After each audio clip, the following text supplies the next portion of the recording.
Des films et des séries qui parlent de Bitcoin et des crypto-monnaies, il y en a un paquet. Il y a aussi des documentaires, il y a aussi des livres. À travers cette vidéo, on va se rendre compte que Bitcoin et les crypto-monnaies rentrent dans la culture. Au fur et à mesure, ça fait partie du décor. Mais c'est pas toujours une bonne chose, parce que souvent, c'est sous un angle négatif. Si tu cherches des films, des séries, même des livres et des documentaires qui parlent de Bitcoin et des crypto-monnaies, dans cette vidéo aussi, tu devrais trouver ton bonheur. J'espère que tu vas apprécier cette vidéo, tu peux mettre un like, et puis ma chaîne YouTube, c'est aussi un contenu culturel, hein. Donc tu peux t'abonner, tu peux activer les notifications, et tu peux me suivre sur mes réseaux sociaux aussi. J'investis dans les cryptos, pour être riche dans le futur, paire de couilles dans le futal, ainsi soit-il, mon Bitcoin est mon couteau. Je vais m'intéresser à Bitcoin dans les films, dans les séries, les dessins animés. Et en bonne partie, je vais reprendre le travail de Goku, Crypto Goku sur Twitter. Si vous ne le connaissez pas déjà, n'hésitez pas à le suivre sur Twitter. C'est un compte intéressant pour avoir beaucoup d'informations quotidiennes et des actualités. Et donc là, il a quand même fait un bon travail de compilation. Il a présenté ça sous la forme d'un thread. Et évidemment, puisque c'est lui le créateur original du contenu, je vous renvoie vers lui et je mettrai ce thread dans la description de la vidéo. Et ce qu'on peut dire, c'est que Bitcoin apparaît dans beaucoup de séries et dessins animés. Peut-être parfois même sans qu'on l'ait remarqué. Donc on va regarder tous ces petits détails amusants. Et aussi de quelle manière Bitcoin est présenté au grand public. Ici c'est The Good Wife en 2012. Ça serait la première référence à Bitcoin à la télévision. Et Bitcoin est le sujet principal d'un procès fictif. Je vous passe un petit extrait. I went online and I bought 1 Bitcoin last night. Really? It's the future. I don't know. It didn't feel real. Oh, real's gonna change. Just watch. Il y a un autre extrait aussi qui peut être intéressant dans cette série. Dans cet extrait, il est expliqué comment fonctionne Bitcoin. Et rappelons-nous, c'était en 2012. You don't buy Bitcoin. No, you can. There are currency traders online. Yeah, 1 Bitcoin's worth $3. It used to be $33. People were hoarding. But that's not how it gets into circulation. You mine it, like gold. The guy who invented it created this program that releases blocks of Bitcoin over time. See? That means running software on your computer that works to solve complicated mathematical problems. You receive a Bitcoin when your computer succeeds. The more computer power you have, the more mining you can do. Maintenant, venons-en aux Simpsons. Tout le monde connaît cette série. Et la première fois que Bitcoin a été mentionné dans les Simpsons, c'était en 2013. À cette époque-là, un Bitcoin valait 900 $. On va se passer aussi des petits extraits là. C'est assez intéressant. Et encore une fois, ils expliquent le fonctionnement de Bitcoin. Je vais t'expliquer la crypto-monnaie. Pour que la crypto-monnaie marche, il nous faut un dossier de toutes les transactions effectuées. Elles sont enregistrées dans ce qu'on appelle un grand livre. Je suis un consensus de données numériques et synchronisé, des données digitales réparties sur plein de plateformes de Shanghai à Benidorm. Je vais devenir le liquide de votre avenir, pas dans le porte-monnaie, je suis dans l'ordinateur. Oh yeah. Quand vous utilisez l'argent, la transaction est enregistrée dans le grand livre. J'encaisse. Et quand un grand livre est plein, on l'ajoute à la chaîne des livres précédents. C'est la blockchain. Bye bye les bugs. Et si vous souhaitez en apprendre plus sur le fonctionnement de la crypto-monnaie, voilà tout ce que vous devez savoir. Et est-ce que vous avez remarqué? Peut-être pas. Il y a un passage où il y a un message qui s'affiche, un message des créateurs de Simpsons, et ils disent « Nous savons qui est Satoshi, mais nous ne le dirons pas. » C'est la blockchain.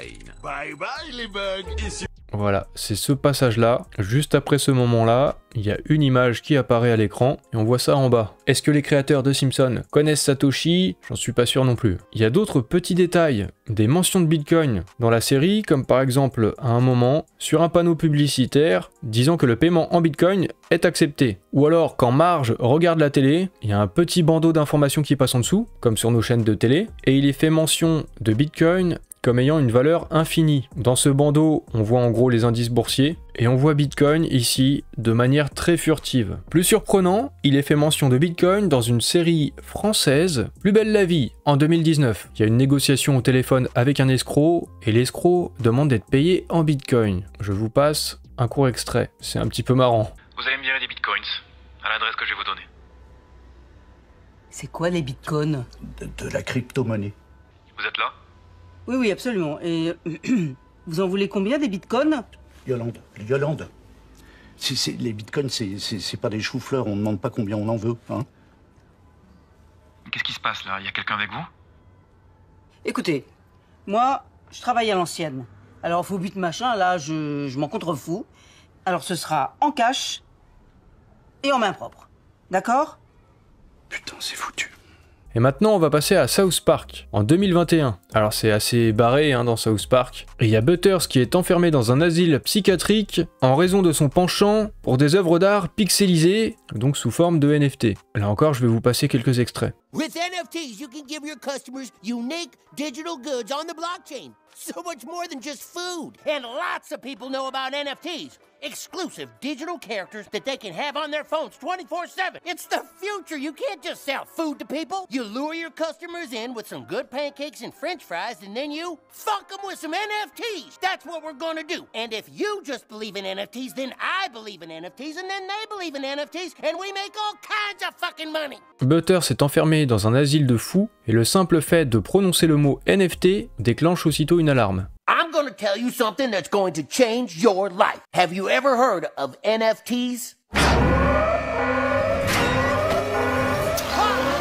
Toujours dans South Park, un passage assez intéressant. L'histoire se passe dans 40 ans après le Covid, dans un futur dystopique où Bitcoin est la seule monnaie acceptée. Yeah, Stan Marsh, I have a room for one night. Okay, I see you're in one of our Mach 10 Super Plus rooms. Now, of course, we only take Bitcoin and other cryptocurrency because, you know, it's the future. We've all decided centralized banking is rigged, so we trust more in fly-by-night Ponzi schemes. Yeah, I know. Maintenant, on va regarder la série Mr. Robot. Et moi, c'est dans cette série où j'ai le plus entendu parler des cryptos. Je connaissais déjà Bitcoin, mais de loin. Et c'est la série Mr. Robot qui, pour la première fois, m'a fait m'intéresser un peu plus aux cryptos. J'ai trouvé ça assez intriguant. Je vous passe des extraits. It's unconstitutional. You can't make your own currency. That is the federal government's job. I am not the problem here. Problem here is hard cash is fading rapidly. That's just the way of the world right now. And Bitcoin is spreading. And if Bitcoin takes over, we are all in a world of hell. It is unregulated. It's already reached its transaction volume maximum. And with eCoin, we control the ledger and the mining servers. We are the authority. I will make sure you have visibility to every single wallet that's open, every loan, every transaction, which means we can start making new assets, which means we can start rebuilding the banking sector without your having to inject even more politically unpalatable federal funds into it. You'll know this is the right thing to do. This is going to be controlled by a good old-fashioned American company. You want to regulate it? Be my guest. Regulate the shit out of it. I'll give you back doors, side doors, trace it, whatever you want. Just don't shut it down. On continue en 2018 avec la série Silicon Valley, une série qui évoque à plusieurs reprises la crypto en général et Bitcoin en particulier. Et quand on regarde le générique de plus près, on voit même le logo de Coinbase. On va passer un petit extrait dans lequel ça parle de mining. Whenever the price of Bitcoin dips below a certain value, it's no longer efficient to mine. When it comes back up, it is. So, I need to know when it breaks that threshold so that I can remotely toggle my rig at home. Okay. Any idea how often that might happen? Bitcoin is very volatile, so... Bitcoin is really volatile today. On retrouve aussi Bitcoin dans Big Bang Theory en 2017 avec un épisode complètement centré sur Bitcoin. C'est un épisode dans lequel les personnages se souviennent avoir miné du Bitcoin en 2010 et ils cherchent désespérément l'ordinateur portable contenant les précieux tokens. Tu m'étonnes. De 2010 à 2017, il y a une petite plus-value là. Did anyone read that article about Bitcoin I sent you? Yeah, I can't believe a single Bitcoin is worth about $5,000 now. Wait. Didn't we mine some a few years ago? It was 7 years ago. Oh, yeah, I remember that. And at like $5,000 a piece? That sounds like a lot of money. Yeah, this is the laptop I was using in 2010. The Bitcoin must be on here. I don't see the Bitcoin on here. That's right. It must be on my old laptop. Let's go. Oh my God, that's right. You gave me your laptop. That was so sweet. So you know where it is? Of course. Great. All right. Yes. I gave it to my ex-boyfriend, Zach. No! Got the laptop. Hand it here. Yep. Oh, this is so exciting. Okay, here's the Bitcoin folder. Yeah, how much is in there? It's empty. What? That's impossible. Who could it have been? Where's our money? That's the best part. It's on the Batman flash drive on your keychain. You've had it in your pocket all along. Sheldon, I lost that keychain years ago. Really? Did you look under things? Well, that is unfortunate. I guess we have all learned a lesson today. What was the lesson? I don't know.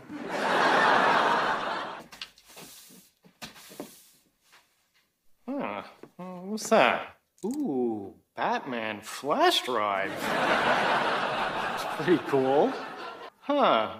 If I erase this, I could probably resell it for like $10. Things are finally going my way. En 2018, Family Guys, lorsque Lois lui parle de leurs problèmes financiers, Peter Griffin pense immédiatement au Bitcoin comme la solution ultime. We're still poor. Peter, every month our savings get smaller and smaller. We really gotta figure out a better way to budget for this family's future. Bitcoin. What? I don't know. This is serious. Almost Human, en 2014. Ça se passe dans un futur proche, et dans la police de Los Angeles, il y a des humains et des robots qui ont une apparence humaine. Dans cet épisode, les deux hommes sont à la recherche de la fortune d'un criminel, et deux personnages vivants en 2048 tombent sur un portefeuille physique qu'ils appellent un Bitcoin Stick, ou une clé Ledger peut-être. Et dedans, il y a 4999 Bitcoins. Alors, en 2048, je pense que ça doit faire une sacrée somme. Listen, you got a Bitcoin stick? Bitcoin stick. There's not much on it, man. What's it to you? Why don't you get yourself a place to stay tonight? You're gonna need a place to sleep tonight. Thanks, man. Dans la série Dope en 2015, un personnage mentionne Bitcoin dans une discussion avec sa mère. Et dans cette série, il y a pas mal d'autres références au Bitcoin. I just read that money as we know it is dead. Soon the world is only gonna buy and sell products using Bitcoins. It's like a complicated math equation. So one day we're gonna buy things with numbers from a math equation. Dope, right? Malcolm Adekambi is a geek. Alors maintenant, How to Sell Drugs Online, et fast entre parenthèses. En français, comment vendre de la drogue en ligne rapidement. Ça date de 2020, et il y a un passage dans lequel on nous fait un petit cours accéléré sur Bitcoin. Dans cette série, ça raconte l'histoire d'un adolescent allemand de 18 ans qui vend des médicaments et de la drogue en ligne en échange de crypto. Mais on voit que c'est quand même assez souvent que Bitcoin et les crypto-monnaies sont rattachés à la criminalité. Un petit extrait. Alle halten Bitcoins für die anonyme Währung im Internet. Aber so anonym sind Bitcoins gar nicht. Jede Transaktion wird irgendwo gespeichert und kann theoretisch gefunden werden. Bargeld dagegen ist viel anonymer. In den Anfangsjahren zum Beispiel konnte man sich auf localbitcoins.com mit fremden Menschen aus dem Internet verabreden, um seine Bitcoins anonym in Bargeld umzutauschen. Man musste sich treffen mit echten Menschen im echten Leben. Gott sei Dank ist das vorbei. On parle aussi de Bitcoin dans House of Cards en 2014. Un des personnages mentionne Bitcoin quand il parle du Deep Web, autrement appelé aussi le Dark Web, le Darknet, une zone d'internet sur laquelle on peut trouver tout et n'importe quoi, y compris le blanchiment de Bitcoin. Deep Web, I've heard of that. Oh, yeah, no, 96% of the internet isn't accessible through standard search engines. Most of it's useless, but it's where you go to find anything and everything. Child porn, Bitcoin laundering, mail-order narcotics, hackers for hire. How do you access it? It's actually pretty easy. I can show you if you want. Yeah, curious. Mind if I... Go ahead. Darknet sur mer en 2022. Et là, c'est français. Deux hackers qui vivent dans une petite ville paisible de Poney-sur-Mer. Il y a des mafieux qui débarquent dans la ville, et du coup, encore une fois, c'est associé à la criminalité. Et voilà les amis, vous savez maintenant comment vous procurer de faux papiers, devenir un trafiquant de drogue et acheter des armes à feu. Mais il vous reste une dernière étape pour devenir un vrai gangster.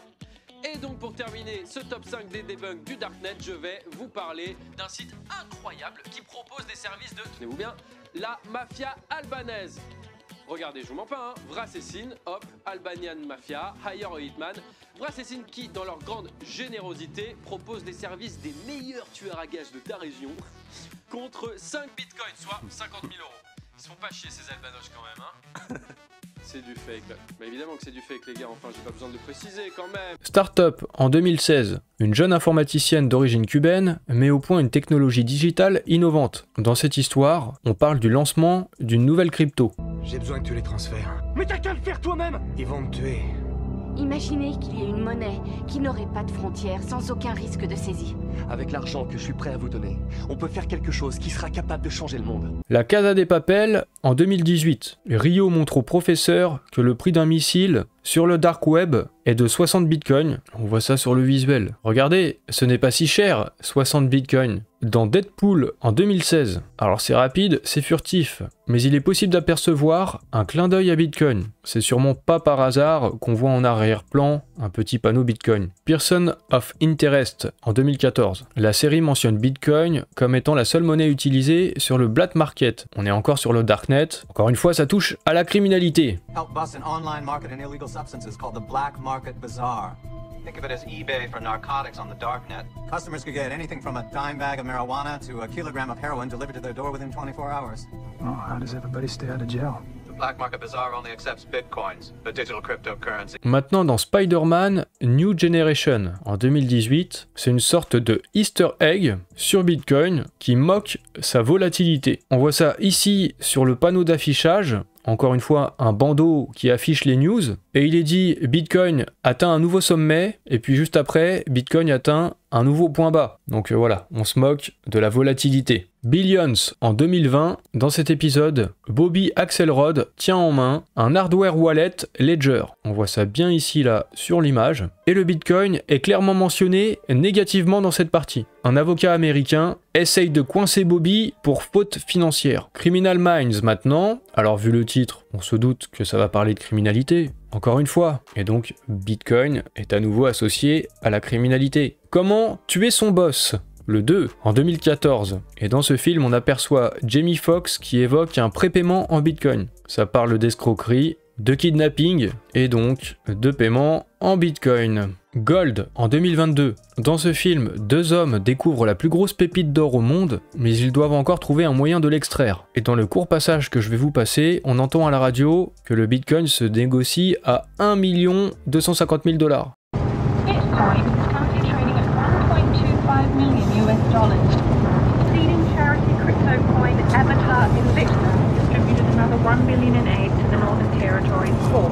Bon bah, on aimerait bien, hein, on aimerait bien. Comme je vous ai dit, je vous mettrai le thread dans la description de la vidéo, et je vous mettrai encore d'autres liens, ça peut vous intéresser, si vous voulez regarder ces films et ces séries. Il y a plusieurs documentaires qui ont été faits, comme celui-ci, The Rise and Rise of Bitcoin, ça retrace l'histoire pendant 1h30 des pionniers du Bitcoin. Un autre film, dans la même veine, Banking on Bitcoin, le même type de film qui retrace des choses qui se sont vraiment passées. C'est aussi le cas du film Bitcoin Big Bang, l'improbable épopée de Mark Caperless. Et ça raconte l'histoire derrière l'exchange MTGOX. Et c'était en 2014, c'était le plus gros exchange, si vous voulez, un petit peu comme Binance. 70% des volumes d'échange de Bitcoin dans le monde se passaient sur cette plateforme. Et il y a eu un hack. Ça a provoqué la faillite et la perte de centaines de milliers d'euros pour de nombreux investisseurs. Et aujourd'hui, ces mêmes sommes valent même des millions. Donc ça revient sur cette affaire, c'est aussi quelque chose qui peut être intéressant. Trust Machine, The Story of Blockchain. C'est un film qui présente des gens qui utilisent les crypto-monnaies dans la vie réelle pour payer des produits, des services, et ça parle aussi de l'écosystème qui s'est mis en place autour des crypto-monnaies. Ça parle de la blockchain d'une manière générale et des problèmes nouveaux auxquels les pionniers des cryptos sont confrontés. Deep Web, avec Keanu Reeves en voix off, ça raconte l'histoire de Silk Road, la première marketplace du dark web. Ces sortes d'Amazon illégaux sur lesquels on peut acheter de la drogue, des armes et toutes sortes de trucs interdits. Sur cette plateforme, on pouvait payer en Bitcoin. Si vous avez Netflix, beaucoup de monde a Netflix, vous pourrez retrouver Billions par exemple. Il y a 5 saisons, 55 épisodes, dirty money, manipulation, corruption, tout ce que vous pouvez imaginer autour de l'argent sale, et évidemment, ça parle de crypto. Money Explained, là c'est une série documentaire qui explique au cours de chaque épisode un pilier du monde de la finance. Ça peut vous intéresser, sur Netflix toujours. Et dans un des épisodes, ça parle de Bitcoin. The Big Short, c'est un film classique sur la finance, disponible aussi sur Netflix. Ça raconte l'histoire de la crise de 2008 et le crack sur les marchés financiers. Dans cet article que je vous mettrai dans la description, Vous trouverez même des livres sur le Bitcoin, sur la blockchain, même la blockchain et l'immobilier, sur la crypto en général. Je vous mettrai plusieurs articles parce qu'il y a plusieurs documentaires aussi, il y en a d'autres sur Netflix. Comme ça, vous aurez tous les liens, même des bandes annonces. Vous pourrez faire votre petit tri et voir ce qui vous intéresse. Et pour finir, il y a des chances que vous l'ayez déjà vu, mais sur Arte, le mystère Satoshi, une enquête sur l'inventeur du Bitcoin, ça a été vu 2,6 millions de fois. Si vous découvrez les crypto-monnaies ou si vous voulez faire découvrir à quelqu'un, c'est un bon documentaire. Si vous l'avez pas vu, n'hésitez pas, vous pouvez y aller tranquille, c'est très intéressant et je vous le mettrai aussi dans la description de la vidéo.